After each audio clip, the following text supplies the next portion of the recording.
Assalamualaikum warahmatullahi wabarakatuh. Bismillahirrahmanirrahim. Alhamdulillahirabbil alamin. Wassalatu wassalamu ala asyrafil anbiya'i wal mursalin Sayyidina Muhammadin wa ala alihi wa ashabihi wa man tabi'ahu ila yaumiddin. Amma ba'du. Para pendengar yang saya hormati, alhamdulillah pada malam hari ini seperti biasa kita bisa bersua kembali dalam kajian kita, dalam kajian rutinan kita, kajian fikih, kajian kitab takrib. Alhamdulillah, pada kesempatan kita yang lalu telah kita mulai pelajaran kita dan kajian kita mengenai sholat Jumat. Dalam kajian kita yang lalu telah kita sebutkan dan kita terangkan mengenai fadilah atau keutamaan hari Jumat. Juga telah kita singgung sedikit mengenai keutamaan malam Jumat. Juga telah kita terangkan mengenai syarat wajibnya Jumat.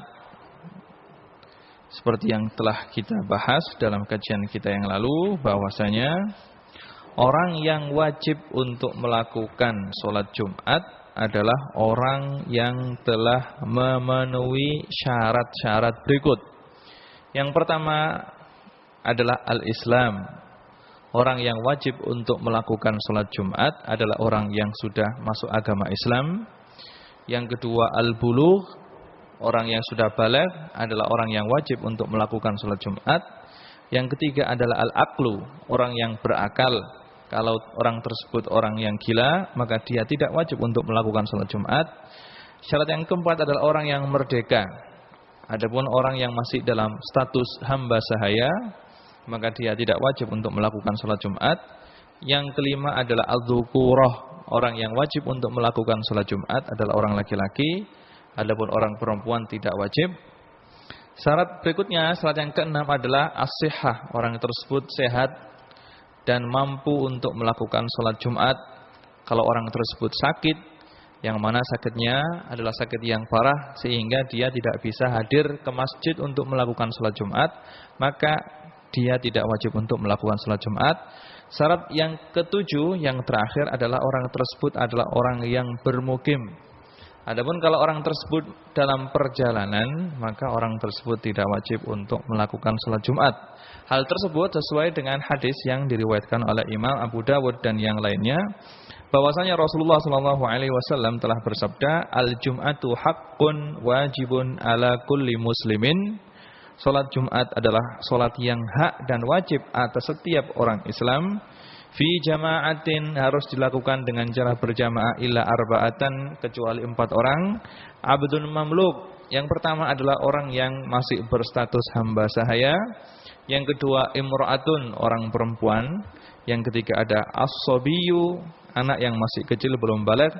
Yang keempat awil marid, adalah orang yang masih dalam keadaan sakit. Orang-orang tersebut tidak wajib untuk melakukan sholat Jumat. Dan untuk syarat-syarat tersebut telah kita terangkan secara terperinci dalam kajian kita yang lalu. Dalam kajian kita kali ini, pembahasan kita masih berkisar mengenai sholat Jumat. Tapi kita akan membahas mengenai syarat sahnya sholat Jumat. Di sini Imam Abi Suja beliau berkata, wa syara'itu fi'liha salasatun. Dan syarat sahnya untuk melakukan sholat Jumat itu ada 3. Antakunal baladu misron au qaryatan. Hendaknya tempat yang ada Jumatannya itu adalah sebuah kota atau sebuah desa. Wa ayakunal adatu arba'ina min ahlil jum'ah. Dan hendaknya dalam kota tersebut atau dalam desa tersebut telah terdapat 40 orang laki-laki yang telah memenuhi syarat sebagai orang yang wajib untuk melakukan sholat Jumat. Wa ayakuna waktu baqiyan. Salat yang ketiga, hendaknya salat Jumat dilakukan pada waktu salat zuhur ketika waktu masih ada. Fa in kharajal waktu au udimat asyurutu sulliyat zuhran. Jika waktu salat zuhur telah habis, maka syarat-syarat salat Jumat itu adalah 4. au udimat au syurut, atau syarat-syarat tersebut tidak bisa terpenuhi, sulliyat dhuhran, maka orang tersebut wajib untuk melakukan sholat duhur sebagai ganti daripada sholat Jumat. Di sini Imam Abi Suja menerangkan atau menyebutkan kepada kita 3 syarat untuk sahnya sholat Jumat.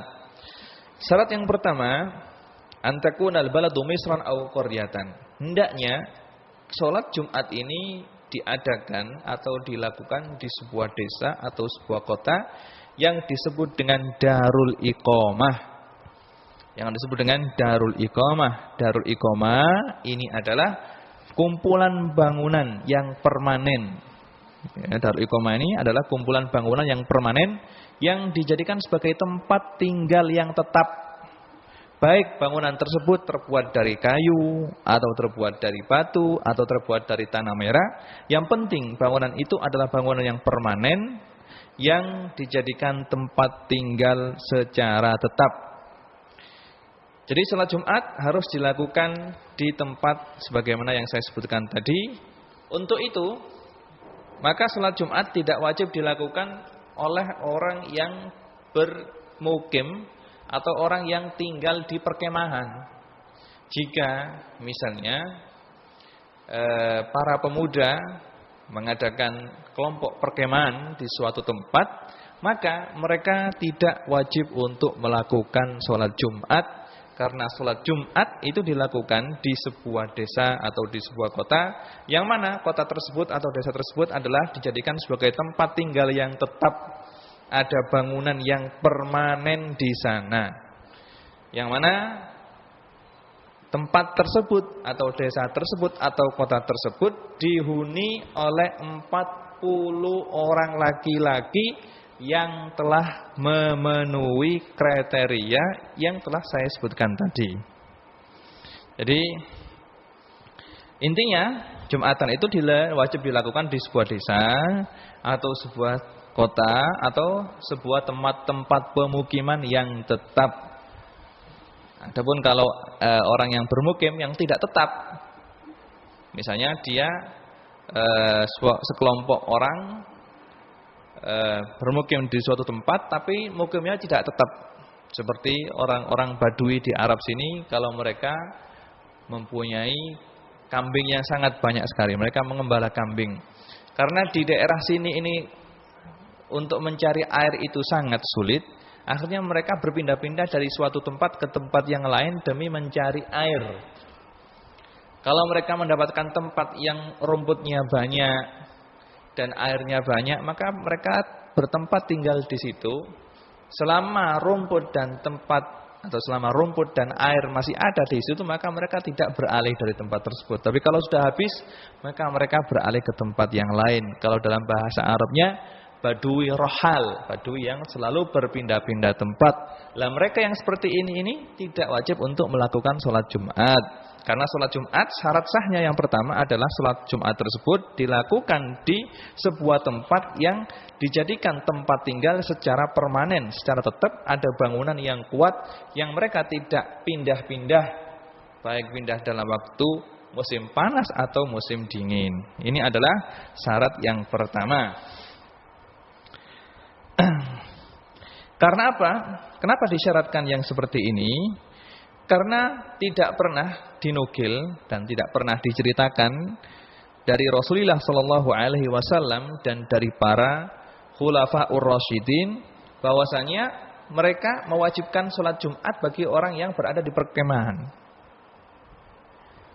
Bahwasanya sholat Jumat itu dilakukan oleh para sahabat, baik mulai dari zamannya Rasulullah Shallallahu Alaihi Wasallam atau zamannya para khulafaur rasyidin, dilakukan di suatu Korea yang sudah permanen atau kota yang sudah permanen, dan tidak pernah dinukil dari mereka bahwasanya mereka melakukan sholat Jumat di perkemahan atau di Badui Ruhal. Padahal keberadaan Badui Ruhal pada zaman dulu sangat banyak sekali. Seandainya pernah dilakukan, pasti telah dinukil atau diceritakan oleh para ulama kepada kita, tapi sampai sekarang tidak ada yang menceritakan hal tersebut. Berarti Keberadaan Jumat harus dilakukan di sebuah desa atau di sebuah kota yang telah menjadi tempat tinggal secara permanen, itu adalah suatu syarat sah. Syarat sahnya sholat Jumat. Terus disyaratkan juga bangunan yang ada itu bukanlah bangunan yang berpencar-pencar, terpencar-pencar. Jadi harus bangunan yang permanen yang mereka kumpul menjadi sebuah desa. Kalau misalnya bangunan tersebut pencar-pencar, satu di sebelah sini, terus setengah kilo lagi berada di sana, rumah yang kedua, rumah yang ketiga, satu lagi di sebelah sana, maka tidak wajib. Berarti tempat tersebut belum bisa dikatakan suatu desa atau dikatakan dalam bahasa Arab balad, yang mana balad ini mencakup qaryah atau masra. Baik.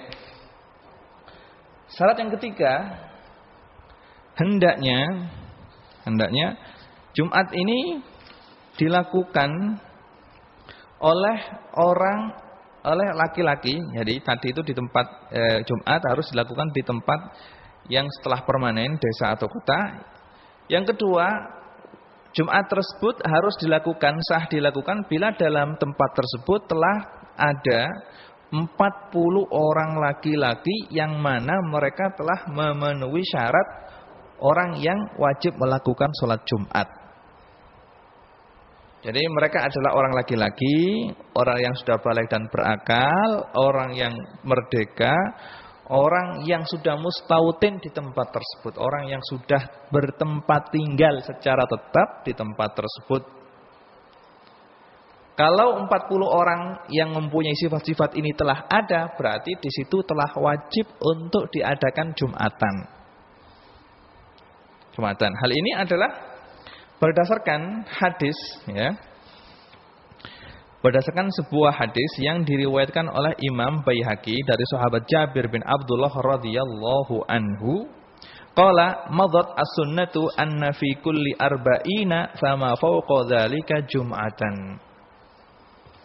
Jadi sunnah yang dilakukan oleh Rasulullah sallallahu alaihi wasallam dan para sahabatnya adalah bahwasanya Jumat itu dilakukan oleh orang 40 laki-laki. Dan dalam hadis yang lain yang diceritakan atau diriwayatkan oleh Imam Abu Dawud dari sahabat Ka'ab bin Malik radhiyallahu anhu, anna awwala man jama'a bihim As'ad bin Zararah radhiyallahu anhu wa kanu yauma idzin arba'ina. Jadi Jumatan yang pertama kali seperti yang saya sebutkan dalam pelajaran kita yang lalu adalah Jumatan yang dilakukan di Madinah, yang mana Jumatan ini dipimpin oleh seorang sahabat yang namanya As'ad bin Zararah sebelum datangnya Rasulullah sallallahu alaihi wasallam ke Madinah. Dan pada waktu itu yang berjamaah Jumat adalah jumlahnya 40 orang dan tidak pernah dinukil dari Rasulullah sallallahu alaihi wasallam dan dari para sahabatnya bahwasanya mereka melakukan salat Jumat yang mana orang yang hadir kurang dari 40 laki-laki. Ini adalah dalilnya Imam Syafi'i yang menyatakan bahwasanya Jumatan itu harus dilakukan, wajib dilakukan dengan 40 orang laki-laki, dan ini adalah mazhabnya Imam Ahmad bin Hambal. Adapun imam-imam yang lain seperti Imam Abu Hanifah radhiyallahu anhu, beliau mengatakan bahwasanya salat Jumat ini sah kalau dilakukan dengan paling sedikitnya 4 orang. 4 orang, salah satu dari mereka adalah imam. Ini adalah pendapatnya Imam Abu Hanifah. Adapun pendapat yang dinukil dari Imam Malik, di sana ada 2 pendapat. Pendapat yang pertama yang dinukil dari Imam Malik bahwasanya paling sedikit Jumatan itu dilakukan oleh 40 orang seperti mazhabnya Imam Syafi'i. Tapi di sana ada riwayat yang lain dari Imam Malik mengatakan bahwasanya paling tidaknya adalah 12 orang. 12 orang. Dan khatib tidak termasuk dalam 12 orang tersebut. Ini adalah mazhabnya Imam Malik, 12 orang. Jadi kalau misalnya dalam suatu desa, dalam suatu pedukuhan, kalau memang misalnya laki-lakinya yang sudah mencapai atau yang sudah wajib untuk melakukan sholat Jumat itu belum sampai 40 orang, sedangkan desa yang lain itu, desa yang terdekat dari pedukuhan tersebut atau desa yang dekat dengan desa tersebut itu jauh misalnya, ada masyaqqah misalnya untuk pergi ke sana, maka yang afdal adalah mengambil pendapat yang mengatakan bahwasanya boleh melakukan sholat Jumat meskipun kurang dari 40 orang daripada mereka tidak Jumatan, ya. Kalau menurut mazhab Syafi'i yang mengatakan bahwasanya seharusnya yang wajib untuk Jumat itu harus ada 40 orang, maka mereka tidak wajib untuk melakukan sholat Jumat karena kurang dari 40. Yang wajib mereka lakukan adalah sholat zuhur. Nah, karena sholat Jumat ini fadilah dan keutamaannya sangat besar sekali, dan sebagai orang Islam jangan sampai kita menyia-nyiakan fadilah yang telah diberikan oleh Allah Subhanahu wa taala yang seperti ini. Maka yang enaknya, lebih baiknya adalah kita mengikuti madhab lain yang mengatakan bahwasanya tidak disyaratkan harus 40 orang seperti madhabnya Imam Abu Hanifah atau madhabnya Imam Malik, sehingga mereka bisa melakukan sholat Jumat. Ini adalah syarat yang kedua. Syarat yang ketiga, ya. Syarat yang ketiga, hendaknya sholat Jumat ini dilakukan di waktu zuhur, ya, di waktu zuhur.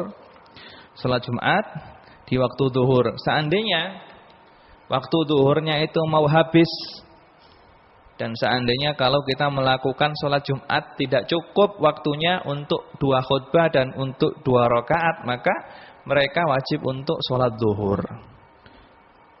Nah, jadi kalau misalnya orang-orang belum kumpul, 40 orang itu belum kumpul misalnya, kumpul 40 orang tapi waktunya tinggal sedikit. Seandainya waktu tersebut kita pergunakan untuk khutbah, 2 khutbah, berikut 2 rakaat tidak cukup, maka yang wajib mereka lakukan adalah dengan melakukan sholat zuhur sebagai ganti daripada sholat Jumat. Dan sholat Jumat ini tidak bisa diqadha, ya. Perlu diketahui bahwasanya para ulama telah sepakat bahwasanya sholat Jumat ini tidak bisa diqadha.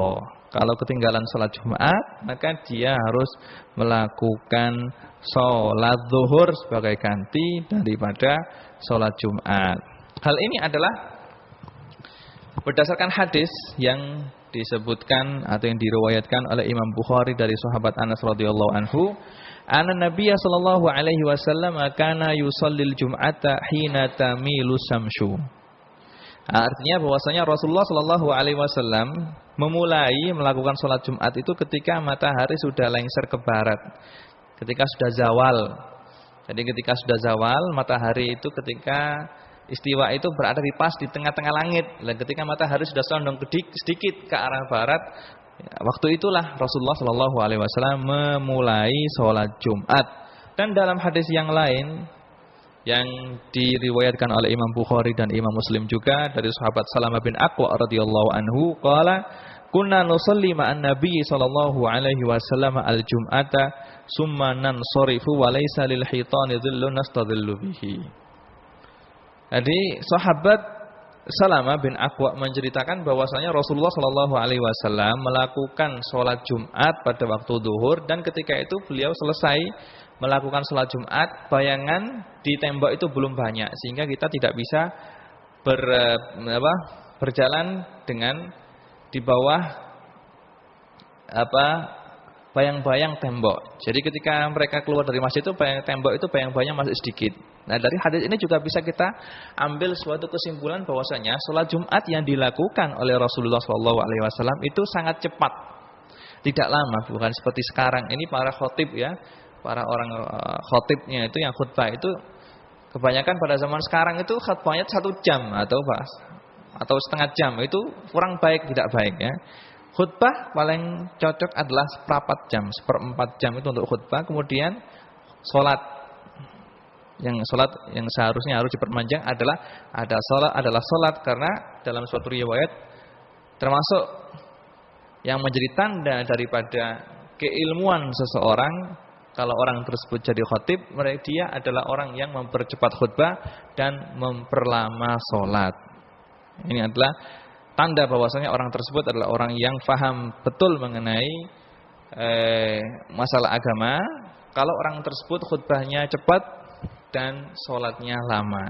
Dan itu adalah yang dipraktekkan oleh Rasulullah SAW, sehingga sahabat Salamah bin Aqwa ini menceritakan, kita keluar dari masjid, matahari itu belum condong ke barat sekali. Jadi sudah condong tapi tidak tidak terlalu condong sehingga bayangan itu masih sedikit. Kita tidak bisa berlindung dari terik matahari melalui bayangan atau lewat bayangan yang ada.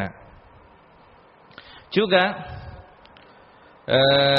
seperti yang diriwayatkan oleh Imam Bukhari dan Imam Muslim juga dari sahabat Sahal bin Sa'ad radhiyallahu anhu, qala ma kunna naqilu wa nataghadda ila ba'dal jum'ah.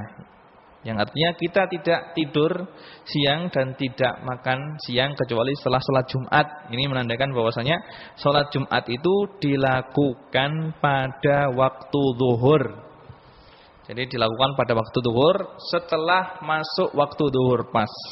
Jadi setelah masuk waktu zuhur, yaitu matahari sudah condong tergelincir ke barat, setelah matahari tersebut berada di tengah-tengah langit terus tergelincir ke barat, baru masuklah waktu sholat Jumat, persis seperti masuknya waktu sholat zuhur.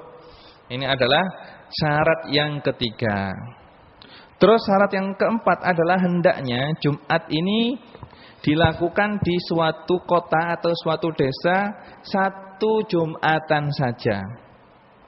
Jadi tidak boleh dalam suatu desa atau suatu kota banyak Jumatan, ada 2 Jumatan atau ada 3 Jumatan, kecuali kalau memang masjid yang ada itu sudah tidak memuat lagi. Jadi menurut mazhabnya Imam Syafi'i bahwasanya untuk sahnya salat Jumat harus ada 1 Jumatan saja dalam satu desa.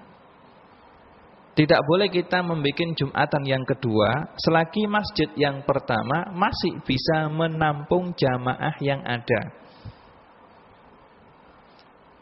Selagi tidak ada perpecahan dan orang-orang bisa berkumpul dalam satu masjid, maka wajib untuk melakukan Jumatan pada satu masjid dan tidak boleh melakukan Jumatan yang kedua.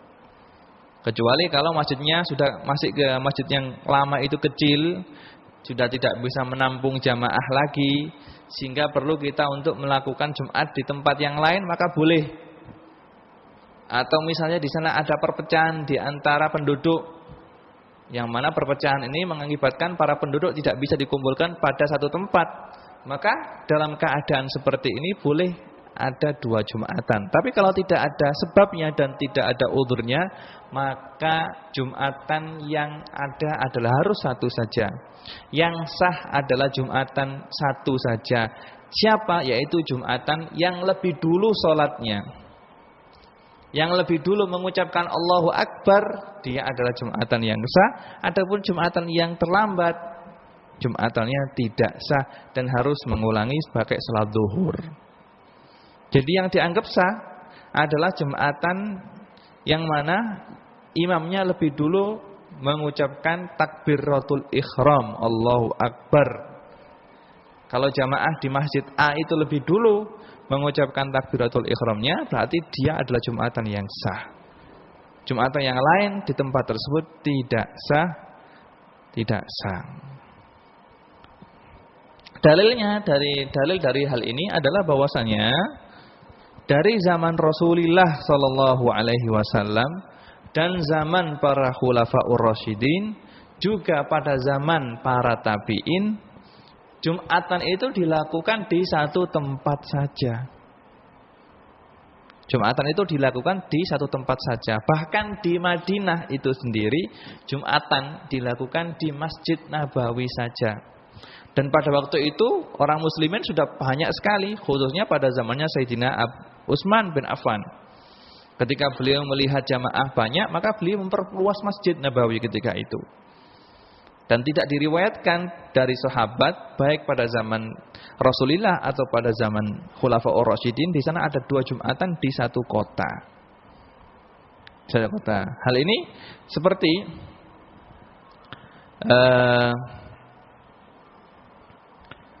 jadi ketika zaman tabi'in dan zaman sahabat dulu, di suatu kota atau di suatu desa itu ada masjid besar satu yang dipergunakan untuk Jumatan.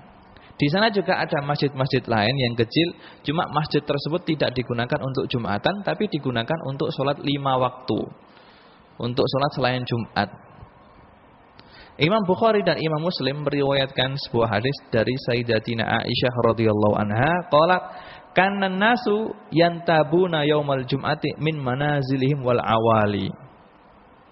Yang artinya orang-orang ketika zaman beliau yantabuna datang berbondong-bondong pada hari Jumat min manazilihim dari rumah-rumah mereka wal awali dan dari tempat pesisir pinggiran di tepi Madinah. Yang mana awali ini kalau kita perkirakan adalah sekitar 4 mil atau 3 mil dari Madinah. Mereka semuanya berbondong-bondong menuju Masjid Nabawi untuk melakukan sholat Jumat sebagaimana yang diceritakan oleh Sayyidatina Aisyah radhiyallahu anha, dan pada waktu itu tidak ada yang merasa keberatan. Dan tidak ada inisiatif dari seorang sahabat di antara mereka untuk mendirikan masjid yang kedua di pinggiran Madinah. Tapi mereka semuanya berbondong-bondong berdatangan ke Masjid Nabawi untuk melakukan sholat Jumat. Imam Bukhari meriwayatkan hadis juga dari sahabat Ibnu Abbas radhiyallahu anhuma, qala inna awwala jum'atin jumi'at ba'da jum'atin fi masjidi Rasulillah sallallahu alaihi wasallam fi masjidi Abdul Qais bi Juwasi minal Bahrain. Jadi Jumatan yang pertama kali yang didirikan setelah Jumatan yang ada di masjidnya Rasulullah sallallahu alaihi wasallam adalah Jumatan di Masjid Abdul Qais.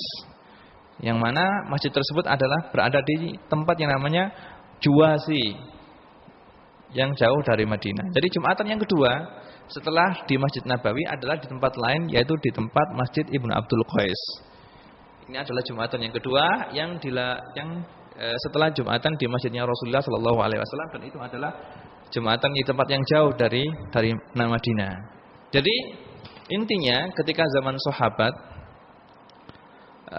dan zaman para tabi'in, Jumatan itu dilakukan di satu tempat saja, tidak ada Jumatan di dua tempat di suatu kota.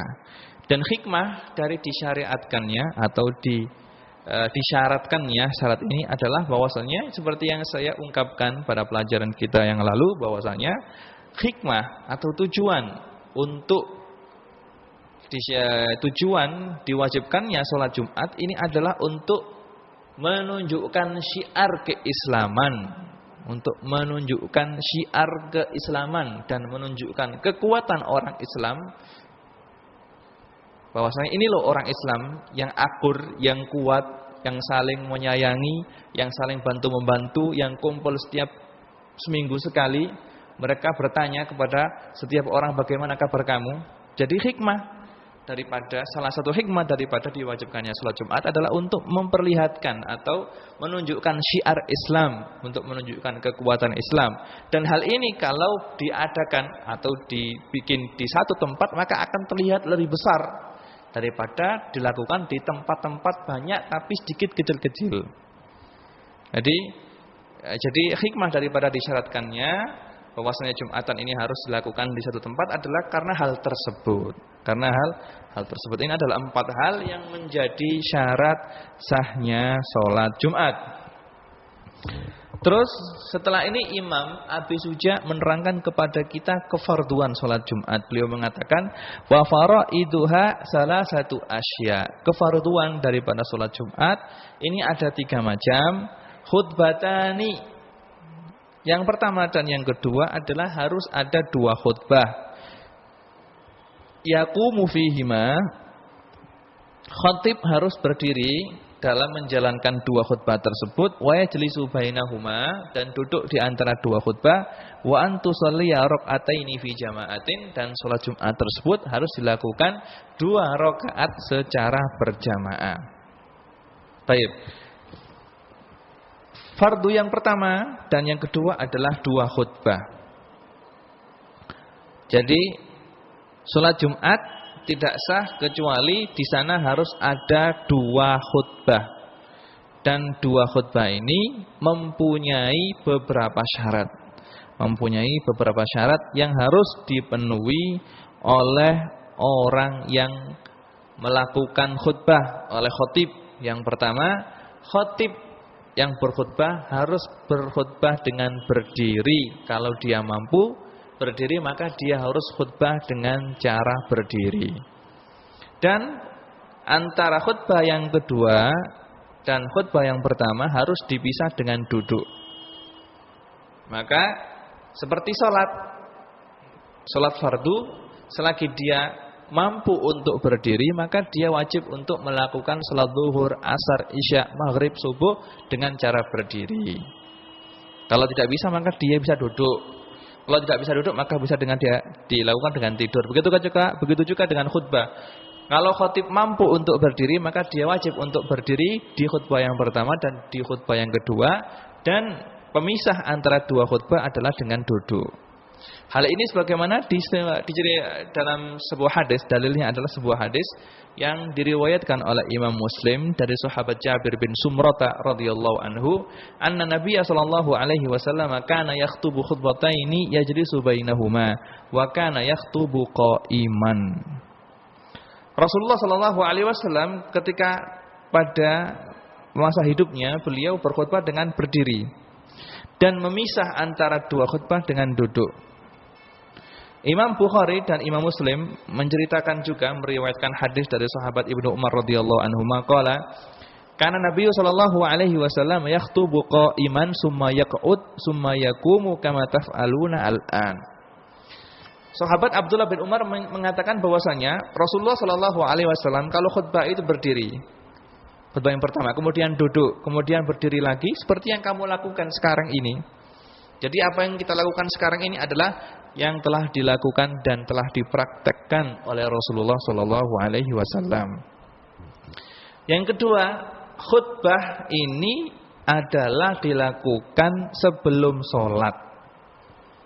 Khutbah dilakukan sebelum sholat dan hal ini telah menjadi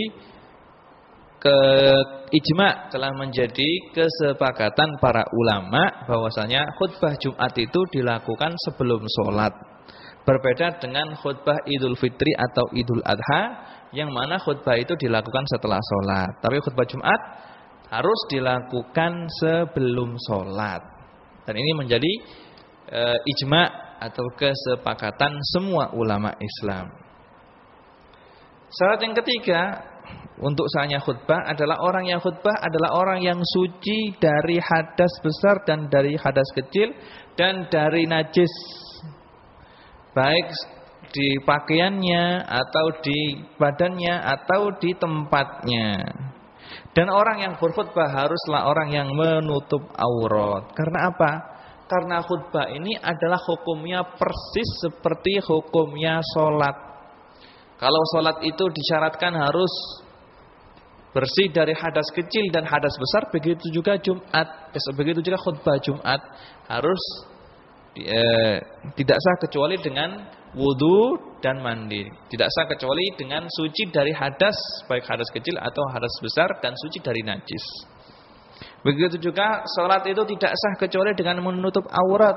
Begitu juga khutbah tidak sah kecuali kalau khatibnya itu menutup auratnya. Syarat berikutnya, syarat yang keempat untuk sahnya khutbah ini adalah hendaknya khutbah ini dilakukan dengan bahasa Arab. Jadi khutbah haruslah memakai bahasa Arab, tapi yang harus dibaca dengan bahasa Arab adalah rukun-rukunnya saja. Adapun selain rukun boleh kita jalankan dengan bahasa Indonesia. Rukunnya itu adalah membaca hamdalah, membaca, nanti akan kita terangkan rukun-rukun khutbah. Jadi rukun-rukun khutbah itu wajib untuk diucapkan dengan bahasa Arab meskipun para hadirin tidak faham. Tapi yang harus diucapkan dengan bahasa Arab adalah cuma rukunnya saja. Adapun selain rukun boleh kita terangkan dan boleh kita jelaskan dengan bahasa Indonesia. Kalau di sana tidak ada orang sama sekali yang bisa membaca dengan bahasa Arab, dan maka harus ada salah satu dari mereka untuk belajar mengucapkan rukunnya khutbah dengan bahasa Arab. Kalau mereka tidak mau belajar sampai waktu berlalu, waktu yang cukup untuk belajar, tapi mereka tidak mau belajar, maka mereka dosa semuanya dan wajib untuk sholat zuhur sebagai ganti daripada sholat Jumat. Karena sholat Jumat harus ada khutbahnya, dan khutbah ini rukunnya harus dibaca dengan bahasa Arab. Syarat yang kelima, harus ada mualah. Tidak boleh ada pemisah antara rukunnya khutbah. Jadi khutbah itu harus dibaca secara langsung. Tidak boleh kok membaca, misalnya membaca hamdalah, alhamdulillah, terus diam. 10 menit ngomong wassalatu wassalamu ala rasulillah, terus diam. Tidak boleh. Harus tidak ada pemisah antara rukun-rukunnya khutbah. Juga antara khutbah yang pertama dan khutbah yang kedua tidak ada pemisah. Dipisah dengan duduk sebentar saja. Kemudian juga antara sholat dan antara khutbah yang kedua tidak ada pemisah. Kalau khotib turun dari mimbar setelah khutbah yang kedua, maka dia harus cepat-cepat ke mihrab untuk melakukan sholat Jumat. Misalnya kalau khotib sudah turun dari mimbar setelah khutbah yang kedua, terus dia ngomong-ngomong dulu sama orang-orang yang ada di sekitarnya, tidak langsung untuk melakukan sholat, maka batallah khutbah dan harus diulangi mulai pertama lagi. Syarat yang keenam untuk sahnya khutbah ini adalah khutbah ini rukun-rukunnya harus didengarkan oleh paling sedikit 40 orang yang wajib untuk melakukan sholat Jumat. Jadi khotib harus mengeraskan suaranya, tapi sekarang alhamdulillah telah ada speaker yang mana sekiranya di sana ada 40 orang laki-laki yang berkewajiban untuk melakukan sholat Jumat mendengarkan rukun-rukun khutbah yang dia ucapkan. Ini adalah syarat yang keenam dan syarat yang terakhir untuk syahnya khutbah. Adapun rukun-rukunnya khutbah ini ada 5. Yang pertama adalah membaca alhamdulillah. Membaca alhamdulillah pakai sehwat apa saja, yang penting sehwatnya itu sehwat alhamdu.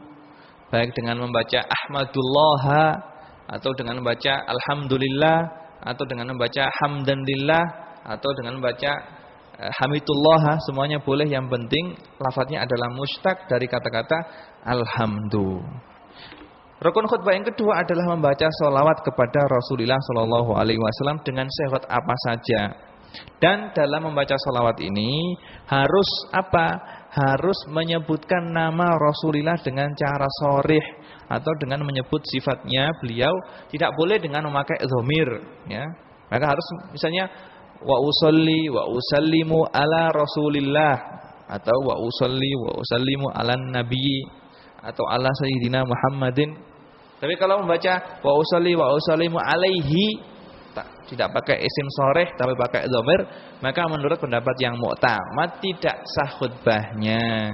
Di sana ada muqabil mu'tamad diceritakan dari beberapa ulama seperti yang dinukil oleh Al-Ahdal, boleh, tapi yang mu'tamad harus memakai kalimat yang sharih, harus menyebutkan nama Rasulullah SAW dengan cara sharih.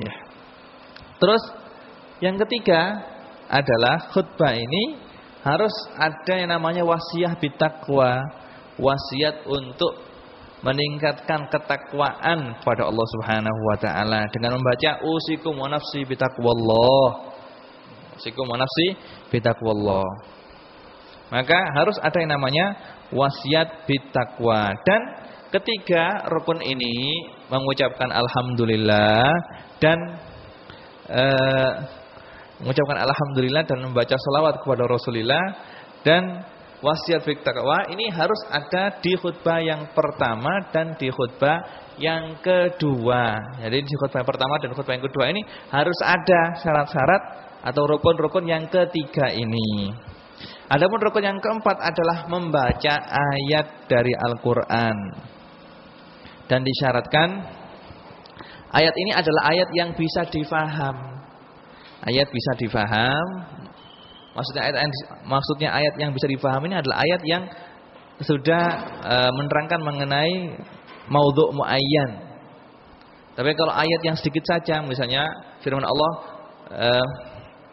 summa nadhar gitu saja, maka tidak boleh. Harus ayat yang sempurna yang sudah mencakup suatu pembahasan tertentu. Dan membaca ayat ini boleh baik khutbah yang kedua atau khutbah yang pertama boleh. Yang kelima rukunnya khutbah ini adalah harus di sana ada doa untuk orang mukmin. doa untuk orang mukmin, dan doa ini adalah pada diucapkan atau dilakukan di khutbah yang kedua. Doa untuk orang mukmin, baik itu doa yang berhubungan dengan dunia atau doa yang berhubungan dengan akhirat. Ini adalah rukun-rukunnya khutbah.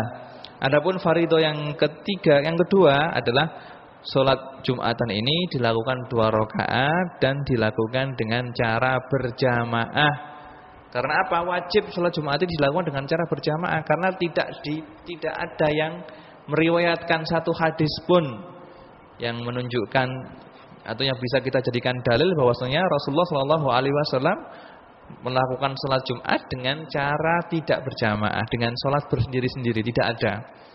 Jadi salat Jumat ini wajib dilakukan dengan cara berjamaah dengan 2 rakaat. Imam Nasa'i meriwayatkan sebuah hadis dari sahabat Umar radhiyallahu anhu qala salatul jum'ati rak'atani ala lisani Muhammadin sallallahu alaihi wasallam, yang artinya salat Jumat ini adalah 2 rakaat sebagaimana yang diperintahkan oleh Rasulullah sallallahu alaihi wasallam. Juga dalam hadis yang telah saya sebutkan tadi yang diriwayatkan oleh Imam Bukhari dan Imam Muslim, al-jum'atu haqqun wajibun ala kulli muslimin fi jama'atin. Salat Jumat adalah hak yang wajib yang harus dilakukan oleh setiap orang Islam dengan cara berjamaah. Jadi salat Jumat wajib untuk dilakukan dengan cara berjamaah. Dan jamaah yang disyaratkan di sini adalah jamaah harus dari orang yang tersebut bisa mendapatkan sholat Jumat kalau dia mendapatkan 1 rakaat dari 2 rakaatnya imam. Jadi imam itu sholat 2 rakaat. Misalnya ada orang terlambat datang ke masjid, terus imam sudah selesai rakaat yang pertama, tinggal rakaat yang kedua. Kalau dia mendapatkan rakaat yang kedua, berarti nanti setelah imam salam dia cuma wajib menambah 1 rakaat saja, ya.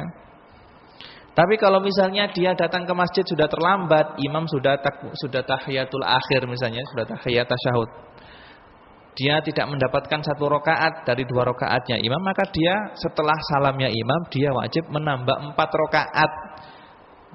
Niatnya niat sholat Jumat, tapi dia sholatnya adalah sholat duhur dengan 4 rakaat. Ini adalah mengenai fardhonya sholat Jumat, dan dengan selesainya fardho ini maka selesailah pula kajian yang kita bahas pada malam hari ini. Mudah-mudahan apa yang telah kita kaji bisa kita terapkan. Dan sebelum kita tutup kajian kita ini, di sini ada pertanyaan dari seorang pendengar setia kita, yaitu beliau bertanya syarat-syarat mendirikan sholat Jumat apa ya tadi loh. Tadi kan sudah saya sebutkan syarat-syaratnya banyak sekali ya. Nah, akan saya baca dengan ringkas ya, tapi tadi telah kita terangkan dengan panjang lebar ya. Pak pendengar ini rupanya ketinggalan dari pengajian kita. Syarat yang pertama adalah Jumat itu dilakukan atau didirikan di tengah kota atau di desa, yang mana desa tersebut adalah sudah ada bangunan yang permanen yang dijadikan sebagai tempat tinggal yang tetap. Syarat yang kedua, orang yang ada di tempat tersebut adalah sudah mencapai 40 orang laki-laki yang semuanya adalah sudah memenuhi syarat-syarat kewajiban orang yang wajib melakukan sholat Jumat. Syarat yang ketiga adalah sholat Jumat tersebut dilakukan di waktu sholat duhur. Syarat yang keempat adalah sholat Jumat tadi adalah sholat Jumat. Kalau seandainya sholat Jumat itu dilakukan di suatu tempat, di desa atau di kota, maka harus 1 Jumatan saja, tidak boleh Jumatan 2 dalam 1 daerah. Yang kelima, bahwasanya sholat Jumat itu harus dilakukan dengan cara berjamaah.